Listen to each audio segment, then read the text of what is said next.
Podríamos empezar por la primera ponencia, que irá a cargo de Daniel Díaz de Arcadis España, que lleva el título ¿Qué son los PFAS?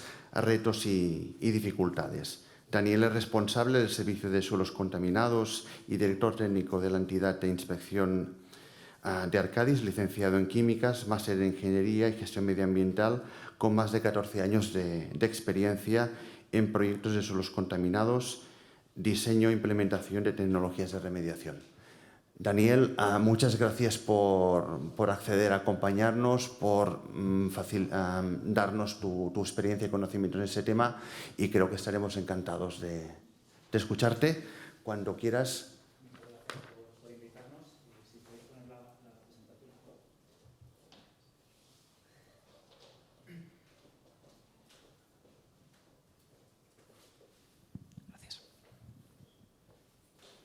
Si quieres, para ir pasando las proyecciones. Vale, pues en esta primera charla de la jornada de hoy, es una charla introductoria a qué son los PFAS y cuáles son los principales retos y dificultades de cara a en relación con su presencia en el medio ambiente. Primero una breve introducción sobre Arcadis, la empresa a la que pertenecemos Mark Wagner y yo, que es otro de los ponentes que va a participar hoy. Arcadis es una compañía de consultoría e ingeniería medioambiental con la central en Ámsterdam, presencia en más de 70 países y unos 36.000 empleados. En España somos 180 personas. Una de las principales líneas de negocio, es un tercio de la facturación, es medio ambiente. Y dentro del medio ambiente, pues la parte de restauración de espacios impactados, somos unas 5.000 personas en el mundo, y a partir de esta línea de negocios donde damos respuesta a los retos de PFAS, entre otras cosas. Ya entrando en materia, que son los PFAS, como han comentado, los PFAS son sustancias polihiperfluoroalquiladas, es decir, son cadenas de carbonos de distinta longitud con muchos flúors en su estructura, y básicamente son sustancias que se han sintetizado históricamente por presentar una elevada estabilidad química y térmica, y estas propiedades pues, son las que han hecho que tengan muchas aplicaciones tanto en la fabricación de bienes de consumo como en procesos industriales. En cuanto a los bienes de consumo, pues se encuentra en una gran cantidad de materiales de uso cotidiano, como son materiales ignífugos, acabados repelentes al agua y al aceite, muy relevante el uso en envoltorios de comida rápida.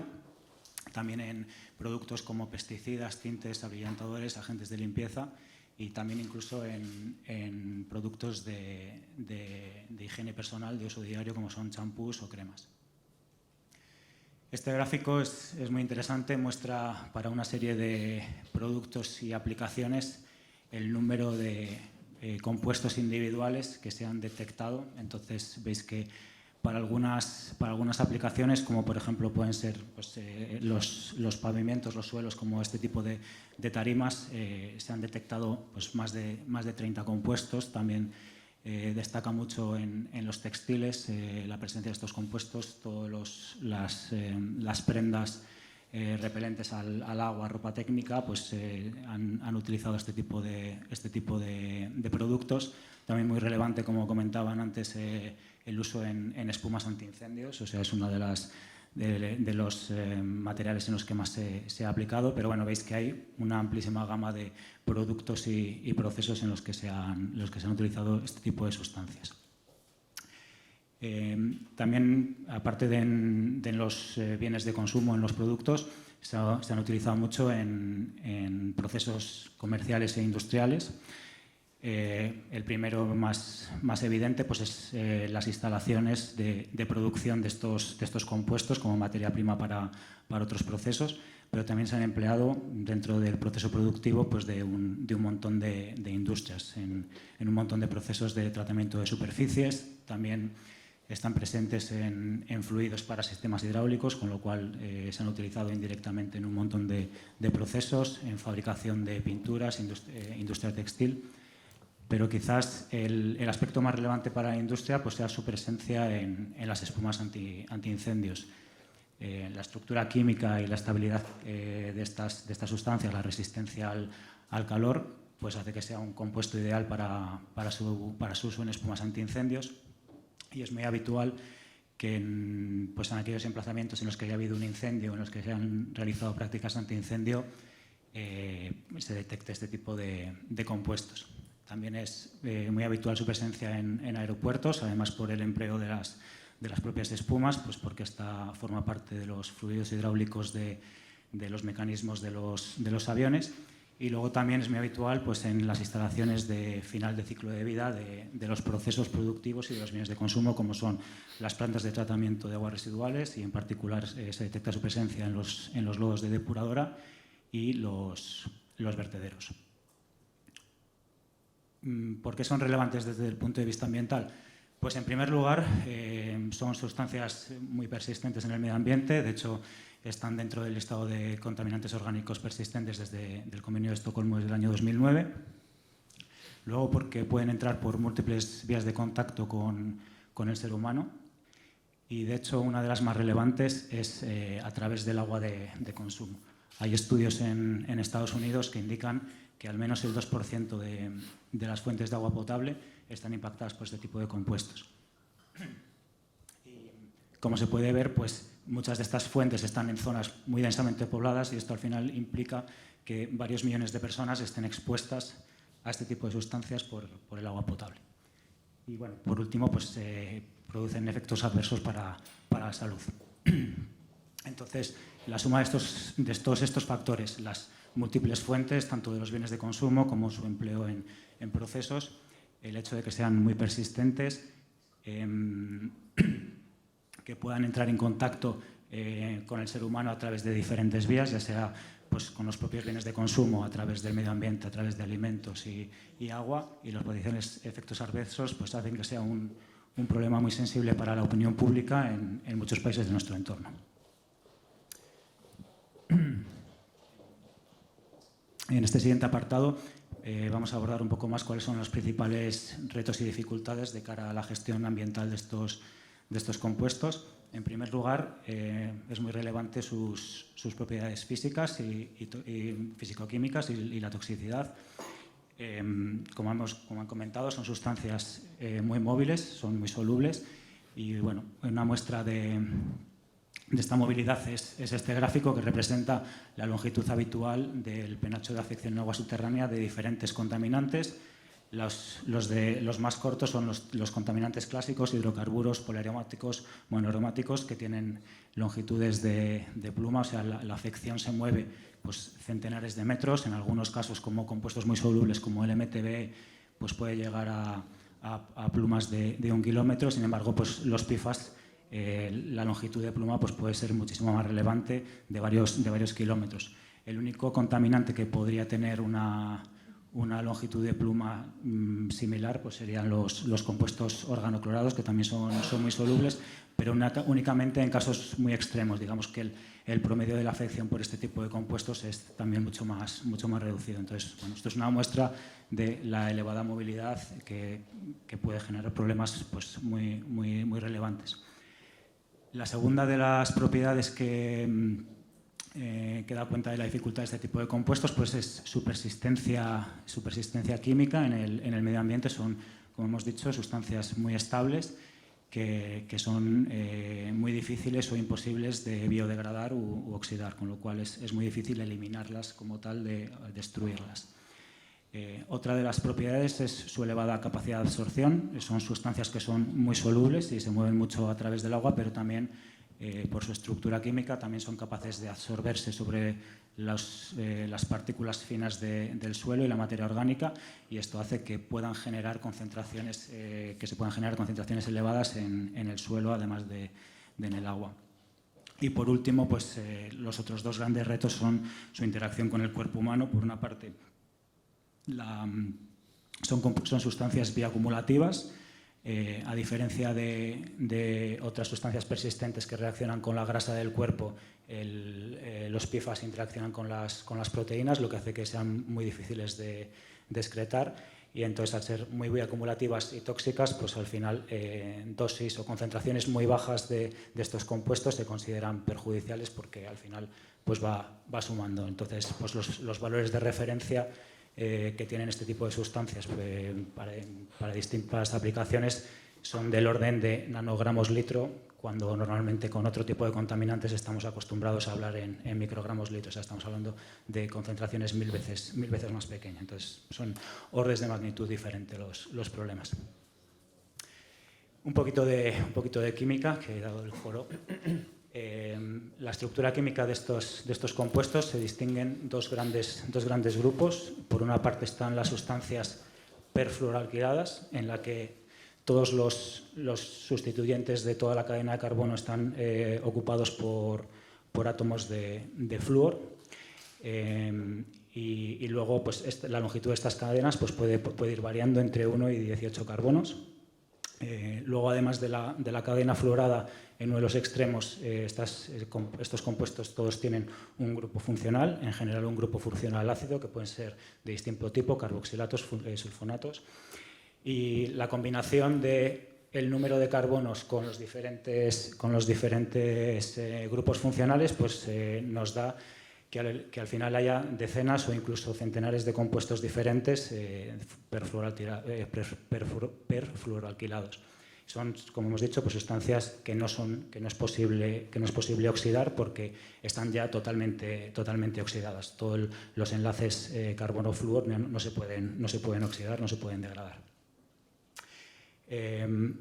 Otra familia de este tipo de compuestos relacionadas son, en vez de perfluoralquiladas, son polifluoralquiladas.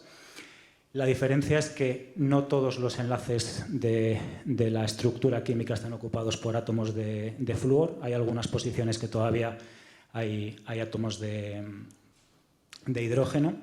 Entonces, el resto de la estructura es similar, también tienen un grupo funcional. Lo que pasa es que aquí pues, se combina, aparte de la longitud de la cadena y el grupo funcional, combinamos el número y posición de los átomos que no están sustituidos por hidrógeno. Entonces, al meter esta otra variable en la ecuación, en vez de tener decenas o centenares de compuestos, tenemos miles de compuestos diferentes. Y la principal diferencia entre las sustancias polifluoralquiladas y las perfluoralquiladas es que estas, como sí que tienen, digamos, algún punto débil por la presencia de hidrógenos, sí son relativamente lábiles y pueden degradarse. La mala noticia es que se degradan a las sustancias perfluoralquiladas, lo que complica un poquito más la ecuación. Entonces, además, es como un embudo de las miles de sustancias que están en este grupo de los polifluoralquilados. Cuando se oxidan, pasan a alguna de las centenares de compuestos de los perfluoralquilados. Pero hay algunos, bueno, estos se denominan precursores. Puede haber varios o cientos de precursores que sean precursor de un único compuesto individual. Entonces, bueno, pues esto complica un poquito más el entender la química de estos compuestos en el medio ambiente. Otro de los aspectos importantes y que implican dificultad es cómo analizamos estas sustancias. Principalmente hay dos tipos de métodos analíticos, los métodos específicos y los métodos no específicos. Los métodos específicos son capaces de analizar algunas decenas de compuestos, entonces nos permiten detectar algunas decenas de compuestos y determinar su concentración. Y bueno, esto lo hemos representado aquí con estos puntos en el iceberg que nos permiten ver de forma muy precisa una parte del problema, pero solo una parte pequeña del problema. No nos permiten hacernos idea o pueden no darnos una idea adecuada de toda la magnitud del problema. Luego están los métodos no específicos, que no analizan una sustancia en concreta, sino que lo que nos permiten es ver toda la magnitud del problema, pero de forma más difusa. O sea, no sabemos cuáles son todos y cada uno de los componentes que hay, ni la concentración específica de todos y cada uno de los componentes que hay, pero sí nos permiten hacernos una idea de cuál es el problema en su conjunto. Un ejemplo son estos gráficos. Estos representan 5 muestras ambientales en las que se ha hecho un análisis específico, y solamente en una de ellas, bueno, en la M3 no se ve, también tiene un poquito, pero principalmente en una de ellas es donde se detecta la afección por estos compuestos. ¿Qué pasa? Que cuando, bueno, viendo esto, pues parece que la única muestra que estaría impactada sería esta M1. Lo que pasa es que al hacer un ensayo no específico, al hacer el ensayo Total Organic Precursors, que básicamente es una oxidación química de la muestra, que lo que hacemos es pasar los polifluorados a los perfluorados y analizar de nuevo. Entonces, aquí lo que vemos es que, bueno, pues la muestra que tenía afección en realidad tiene más de lo que veíamos, porque había compuestos que simplemente no los estábamos mirando, y al hacer análisis top pues ya les cambiamos de estructura y los podemos ver, y en otras muestras que nos parecía que estaban limpias pues vemos que en realidad pues tienen un impacto. Entonces un poco es la importancia de acertar con el método analítico o con la combinación de métodos analíticos para tener un adecuado dimensionamiento del problema. Otra de las dificultades es un poco el cómo se comportan en el subsuelo. Aquí hemos puesto el ejemplo pues, de una zona en la que haya habido un incendio que se ha apagado con espumas con PFAS. Entonces, bueno, pues los hidrocarburos que se estaban quemando, los inquemados, estos están representados pues, con los anillos de benceno verdes, y los PFAS, que son todas estas cadenas que están en negro, pues pasan al subsuelo, al suelo y al agua subterránea. Cuando llega al agua subterránea, los compuestos perfluorados son muy solubles y se genera una pluma que se mueve relativamente rápido y que se mueve más rápido y llega más lejos cuanto más pequeña es la cadena de carbonos. Entonces, eso, a medida que es más pequeña la cadena de carbonos, pues se va moviendo más deprisa. En paralelo están los compuestos polifluorados que también forman parte de la espuma, pero que son más difíciles de detectar analíticamente, pero que están y también se mueven en el agua y que hay que tener en cuenta para dimensionar adecuadamente el problema. Y que, bueno, pues al igual que los anteriores, también se desplazan tanto más y tanto más rápido cuanto más corta es su cadena. Entonces, esta es una parte del problema que también hay que dimensionar, y es especialmente relevante porque a medida que nos alejamos de la zona de foco y vamos teniendo menos afección de compuestos orgánicos, vamos teniendo cada vez condiciones más oxidantes y se va favoreciendo el paso de las sustancias polifluoradas a las sustancias perfluoradas. Entonces, esta pluma, si no está dimensionada, nos está alimentando la de abajo, pero no la tenemos cuantificada, no la tenemos identificada. Y luego, además de todo esto, pues está el problema de los hidrocarburos del petróleo, con su fase no acuosa, con su fase disuelta, que probablemente es el problema que se haya identificado porque es el más fácil de identificar por las analíticas y porque también hay índices organolépticos que si se hace una perforación te permiten identificarlo al de visu sin necesidad de hacer análisis, y que pues eso es probablemente el único problema que esté caracterizado y que el otro permanezca oculto. Por último, hablar un poquito de la normativa a nivel internacional. Cada vez hay más regulaciones. Está por una parte el Convenio de Estocolmo, luego también están las normas de calidad ambiental que contemplan estos productos, y bueno, ya aparecen en la normativa española para aguas superficiales, y muchos países o algunos países de nuestro entorno ya están derivando valores pues, para suelo y para agua subterránea. Lo que se ha visto en los últimos años es una variación hacia valores cada vez más estrictos, principalmente porque cada vez hay más conocimiento acerca de la toxicología. Esta gráfica representa los valores toxicológicos que cada vez son más restrictivos, y esto al final lo que está haciendo es que los valores de referencia que se derivan a partir de estos parámetros toxicológicos cada vez sean más restrictivos. Y esta última representación es bueno, una muestra de los valores normativos a nivel mundial. Entonces, bueno, los números son, a lo mejor probablemente no los veis, son muy pequeños, Pero básicamente aquí lo relevante es que los valores de referencia, si normalmente estamos acostumbrados a decenas o centenares de microgramos litro en los valores de referencia, aquí en los casos menos estrictos, que podría ser por ejemplo Inglaterra o el Reino Unido, estaríamos hablando de unidades de microgramos litro, y en muchos de los otros países pues estamos hablando de 10 a la menos 1, 10 a la menos 2 microgramos litro, con lo cual son concentraciones mucho más reducidas que para los valores de referencia. O sea, el umbral a partir del cual se considera un problema es mucho más bajo que para los contaminantes convencionales. Y luego también otro de los aspectos importantes es que hay mucha diversidad en el cómo se derivan estos valores de referencia. Hay países o estados de Estados Unidos que los han derivado, que por ejemplo consideran compuestos individuales que son determinables analíticamente, de los cuales se conoce su toxicología, y solo para esos compuestos han determinado valores de referencia. Van a lo seguro, a lo que es técnicamente más fácilmente calculable, que no implica ningún tipo de extrapolación. Esa es una aproximación. Otra aproximación, por ejemplo, es el ejemplo de Canadá.